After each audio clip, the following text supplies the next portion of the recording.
திருவனந்தபுரம் கேரளா ஜில்லாலேருந்து வரேன். ஆனால் நான் தமிழ் மீடியம் படித்தவா கேரளத்தில். பிறந்ததும் கேரளத்தில் தான். ஆனால் தமிழை பற்றி எங்கள் அம்மா ரொம்ப இதாக சொல்லுவாங்க. இப்போ காலமாகி போய் 3-4 வருஷம் ஆகுது.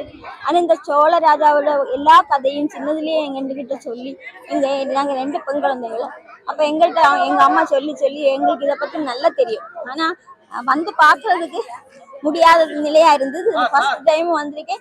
எனக்கு புண்ணியம் என்னதான் சொல்லு, அதாவது எங்க பகவான் எனக்கு தந்த தரிசனம் எனக்கு புண்ணியம் உள்ள தரிசனம். அது எனக்கு ஒருபோதும் நான் மறக்க மாட்டேன். இந்த கேரளாவில போய் நான் இதை பற்றி சொல்லி இனியும் ஒருபாடு பேரை கொண்டு வர்றதுக்கு நான் சொல்லி புகழை சொல்லதுக்கு நான் தயாரா இருக்கேன்.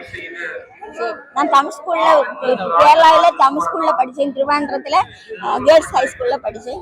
இப்போ அது ஹையர் செகண்டரி ஸ்கூல் ஆயிட்டு மாறி இருக்கு. நான் ரொம்ப 10 வருடம் இருந்துச்சு.